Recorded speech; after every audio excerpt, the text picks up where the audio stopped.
This is my second collaboration with Babylon Leather. What happened to my first bag? Well, let's talk about it. Hi, my name is Sarah, and if you're new here, I make videos about sewing, knitting, and learning to curate a handmade wardrobe. In this video, I'm going to share with you why the first bag that I made from a Babylon Leather kit didn't work out for me. Then we're going to talk about this new kit that I was very kindly gifted by the company. I'll share with you a little bit of the process of putting it together. I'll let you know what fits. I'll tell you how I styled it. And then at the end, I'll share with you a very cute little bag charm that they also gave me. So what happened to my Birkin bag? I think it's been over a year now that Babylon Leather had contacted me and offered to send me a kit. I could choose any of the bags from their shop that were available, and I chose to make a dupe of the Hermes Birkin 30. I do have a full video about that I will link for you up in the cards, but I had chosen the black Birkin with gold hardware. I made up the kit, I carried the bag a few times, but I quickly realized that that bag just didn't work for me. And it had nothing to do with the kit itself or with the quality of the bag. I thought it was perfectly fine. It just wasn't the right bag for my lifestyle. Because of the formality and the size of the bag, it ended up being a bag that I would really only take to the office, and I only work at the office 3 days a week, and I have a lot of bags in my collection. So I just wasn't using it as much as I would have liked. And really the design of the bag just doesn't necessarily fit my personal style. I tend to be way more casual, way more relaxed. And I kind of felt like the Birkin was just a little bit too dressy for me. So I did end up selling that on Poshmark, and the buyers seem to really like it. So I'm very happy that they have it, and I'm hoping that they're enjoying it. And several months ago, Babylon Leather contacted me and asked me if I wanted to do a second collab. And I took several months to think about what bag I wanted to choose this time because I didn't want to make the same mistake that I made before and just go for something that seemed really interesting. I wanted to make sure that I was going to create a bag that actually fit in with my lifestyle that I would really carry. So I thought about it for several months and I ended up settling on this Picotin 22. Babylon Leather did tell me that this is one of their top 3 kits, and I definitely understand why. I learned a lot from my second experience about my first one, that because I didn't know any better the first time around because it was my first time doing a kit. First of all, I will put in a video as I'm talking about the unboxing of this kit. Their presentation has definitely improved from the first time that I received a kit. It came in a really nice branded box. Everything was presented really nicely. There were some little extras in the kit. The materials list did include everything that was included in the box, and it even came with a little dust bag. Now, unfortunately, the dust bag doesn't fit the finished bag. Now that it's put together, it's not quite big enough for that. So that is maybe a tiny little oversight that I would hope that maybe they would rectify in the future. It would be nice if they would include a big enough dust bag that would hold the finished bag, but that's not a huge deal to me. I chose this tan color, and I chose the version that does not have a lining. There's 2 different versions of this. You can get the bag that just has the raw leather on the inside, which is similar to the original Picotin, or you can get a version that has a faux leather lining. I didn't want that one because, first of all, the faux leather could peel over time, and I definitely didn't want that. And also, I was worried that the faux leather lining would contribute to the weight of the bag and make it heavier. So I decided to go for the unlined version. And I went for the bigger size because I did some research on the Picotin, just looking up YouTube videos, and it seemed like the 18 size, the smaller one, would technically be big enough to fit all of my things. But the opening, I think, is a lot harder to get into. And so I just wanted something that was a little bit easier to get in and out of. So I picked the bigger one. Now, talking a little bit about the process of sewing this together, this was so much easier to put together than the Birkin was. Now, first of all, I do think, and don't quote me on this, but I think perhaps that Babylon Leather has gone through and updated some of their tutorials to make them easier to follow for an English language audience. Because I did find the process of following the video tutorial was a lot easier this time, partly because the bag itself is a lot easier to put together, but also things were just presented in a more logical way. Like the first thing that you do for this kit is you stitch together this clochette, which is a very low risk, easy way to start. And I just really like the way that they did that. But also I can definitely see why this is one of their top 3 bestsellers, because this bag is very easy and simple to put together. And if I would have known that, I probably would have picked this first over the Birkin. I might be misremembering, but I want to say that the Birkin took me several weeks to put together because there was a lot of piping on the seams, which just made for really, really thick seams that you're trying to hand stitch. And my hands would start to hurt. So I could only do it for like 30 minutes and then I'd have to just put it down for a while because my hands were in so much pain. But in this bag, the only piping on it is on the bottom seam here. Everything else is just more easy and straightforward to do. So it was just a lot easier to execute. So this time around, I did very much enjoy the process of putting the bag together a lot more than I did the Birkin. I made fewer mistakes. This bag does have contrast stitching, which the first time around I did black stitching that blended with the color of the bag. So it does look a little bit wonky in places, like I wasn't perfect at it, but I do think that overall it looks pretty good and I'm very happy with the construction of this.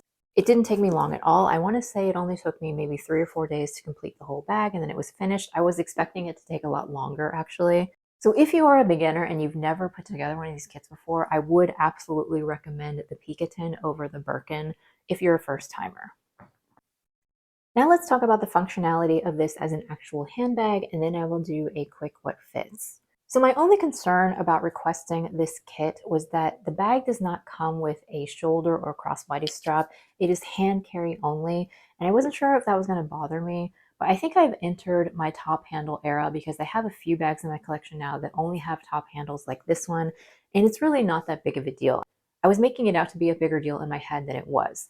Now, there are definitely certain scenarios that I would not take this bag out. Like if I were going to be out all day long doing errands or like on vacation and sightseeing or something, I wouldn't bring this bag. But for most situations that I'm in, if I'm just taking the dog for a walk or going to work or going out to dinner or something, going to the movies, then this top handle bag is perfectly adequate. I can carry it like this, or I can put it on the crook of my arm. And even when with all of my things in it, it's really not that big of a deal to carry it. If it gets a little bit heavy, and then I can just shift it to the other hand for a while. So the lack of an external strap like really doesn't bother me as much as I thought. I was also a little bit concerned about this opening here. So this lock here does have a key, and the key in the clochette like does actually work.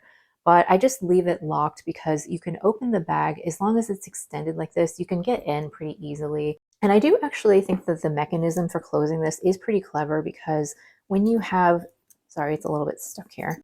When you have this piece pulled down, it does actually keep the bag closed fairly well. Now, obviously, if you knock it over, then things can still fall out. But for the most part, this does its job of keeping the bag closed. It's not just a big open container, but also at the same time, I probably wouldn't take this to a place where I was worried about pickpockets because it is fairly open. But like I said, I probably wouldn't do that anyway because I wouldn't want to just have a top handle bag in that situation. Now, I did end up buying an organizer from this bag. This is from Amazon. It was fairly inexpensive. And the reason that I bought this was for two reasons, actually. First of all, because the interior of this bag is just the raw leather, it's a little bit hard to keep clean. So I wanted to have an organizer in order to protect the inside of the bag, to make sure that if it does get spills or something that it's not going to stain. And then the other major reason that I wanted an organizer was to help keep the shape of the bag. Because I don't know if you can tell, but without the organizer in it, it's just very, very puddly and squishy, which is nice. That's actually one of the things that I like about it. But just for the ease of getting in and out of the bag and like keeping my stuff organized, I thought that having the organizer to give it a little bit more shape was definitely something that I wanted. And I have also found that this organizer, which is made out of kind of a silky satin material, it's like, I'm sure it's like a polyester or a nylon, it's not super heavy, so it doesn't really add extra weight, which is nice. The only major con that I've found with this bag so far, and I have actually carried it quite a few times, I think I've carried it maybe 7 or 8 days, and the only really big con is the weight. Like now I'm really glad that I didn't get the version that has the lining because I think it would have been even heavier. But I have found that once I have all of my things in the bag and I'm carrying it around, it does get kind of heavy. I was not expecting this leather to be so weighty. And like I said, the organizer doesn't really make a big difference. I thought maybe the organizer was making it heavier. So I took it out one day and just had my stuff in it. But the organizer really didn't make a noticeable difference. Like the bag itself is just kind of heavy. So bear that in mind if you're someone who can't really stand heavy bags, especially because this is top handle only, you can't put it on the shoulder or carry it crossbody, that the weight is substantial and significant, especially with all of your things in here. Other than that, I really, really love the style of the bag. I think that it really suits my lifestyle and it suits my personal style really well. I love the color. This to me, even though it's a neutral tan color, it kind of acts as a pop of color with a lot of my outfits because it's a little bit warmer and different than a lot of the things that I wear. I really love the way that it looks with black or white. I think that you can carry it all year round. I definitely would carry this in the summertime, like right now, but also I think it would look beautiful in the winter with like a long black coat. So I'm going to turn the camera around and show you what fits in the bag, and then I'll come back and share with you the outfits that I wore and how I styled this bag with my handmade clothes. And then I'll tell you a little bit more about this adorable donut charm. Okay, so let's do a quick what fits. Here is the bag empty. You can see that you can get it open pretty wide with this little strap here. You can use the key and unlock it, and I do plan to always keep it with the key on hand in case I need it. But for the most part, I found that I don't really need to unlock it. It's just easy enough to get in and out by spreading it wide like this. You can also see the organizer in the bottom. So stuff that I carry on a regular basis, I have a pouch here that has like tissues and other little things that I take with me all the time. And this is kind of on the bigger side, but it will fit in the bag pretty well. It does take up a decent amount of space, but it does fit. Then I have my card holder here, which I'm going to put in the side pocket, as well as my passport that I do take with me all the time now. I'm going to put that in the pocket as well. Then in here, I have extra cards and my keys. It's just my little extra key pouch with extra cards in there. I'm going to put that in there on the other side of the little pocket. Then I have my sunglasses. I did forget to grab them, but I also usually bring my reading glasses with me if I'm going to be out and about. I forgot that, but as you can see, there's still plenty of room in here. I could totally fit another pair of glasses. So that is everything that I carry on a normal everyday basis. And if I can, this is actually, I wasn't noticing this before, but this is actually kind of a little bit annoying how it gets stuck here. But once you get it pulled down, it's fine. So that is everything that I would carry in the bag. It does have quite a bit of weight, like I said, but it's not too bad. And I don't always need to bring all of this stuff. Like if I were going for a quick errand, I probably would just skip the pouch. So that would definitely cut down on the weight. And my phone does fit in here, of course. Also, I forgot to mention that, but the phone fits in very easily. And any size phone that you would want to carry would fit in there. So those are all the things that I carry in the bag. And let's get back to the review. Before we go any further, I will just share with you quickly what I am wearing today. I have on a Victory Patterns Francis tee. I have the Maison Fauve Pompon vest made out of linen. I'm wearing my Everlane denim shorts. I have on a pair of fit-flop fisherman sandals, and I'm carrying my vintage Coach Soho bag. If you're enjoying this video so far, I would appreciate it so much if you would hit the thumbs up because it helps YouTube send my video out to new viewers. And please consider subscribing if you haven't already.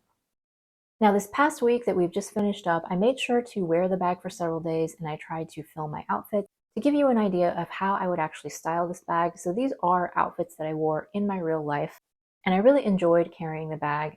So the first outfit that I wore was with my Fiber Mood Ayla short sleeve shirt in a tiger print, and I wore it open over one of my Paradise Patterns Blummetanks. And on the bottom, I was wearing a refashioned tiered linen skirt. I finished off the look with some black thong sandals. So I really like this outfit.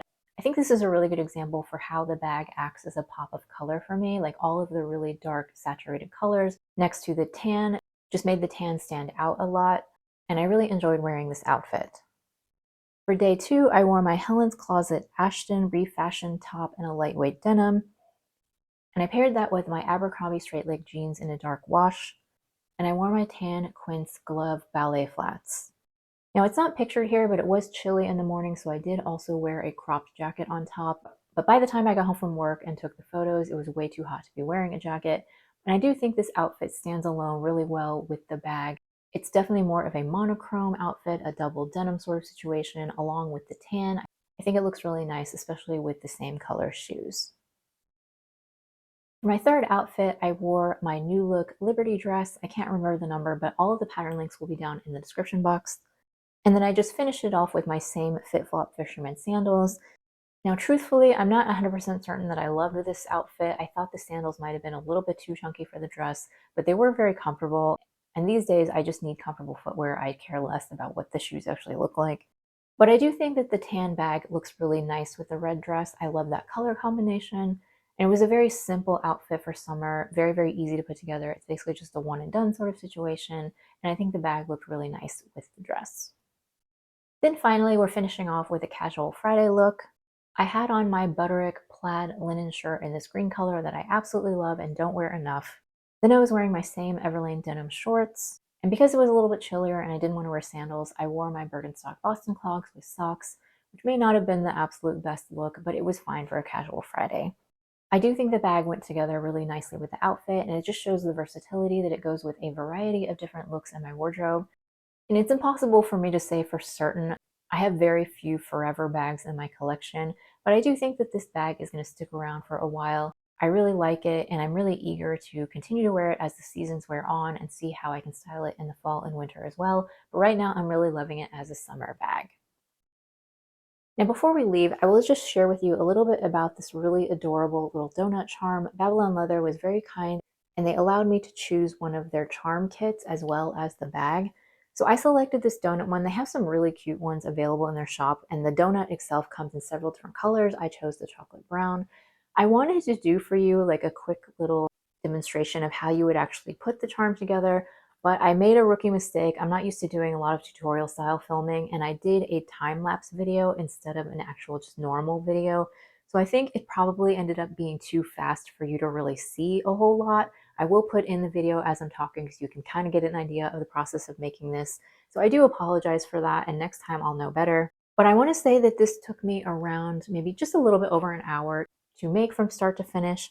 And it was really fun. You kind of get the creativity of choosing your sprinkle colors and how you want to do the sprinkles.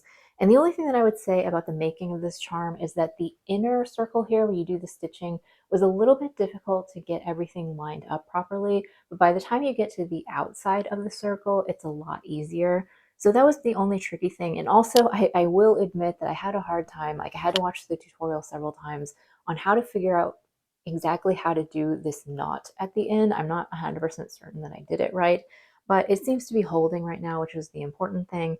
And I do think that it makes a really cute accessory, not just on my Picotin bag, but on several of my other bags. So I would highly recommend these little charm kits if you're interested in trying it out in sort of a low stakes way. I think that it's really cute. It doesn't take a lot of time, and you can use it for yourself, or it would be a really nice thing to get for someone as a gift as well, either the finished charm or the kit if you think someone would enjoy making something like this. So I will put the links for the bag and the charm down in the description box. And if you use my code knottygnome, then they don't do discounts anymore, but you will receive a free gift. I think they give you a charm if you use my code on a purchase over $50.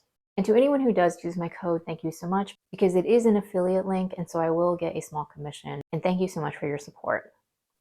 I've watched several other videos of people who have made kits from Babylon leather, and they all kind of say the same thing, and I feel the same way, that you really feel a sense of accomplishment when you're finished of like, I can't believe I actually made this, like a real functional handbag. I definitely felt that way after making my Birkin, and also the same way after making this Picotin. I really enjoy the process of it, and I'm very happy to have a functional, usable, real leather bag that I can carry around with me, hopefully for many years to come. So thank you so much for watching this video. I always appreciate that you take time out of your day to watch my channel, and I will see you in the next one.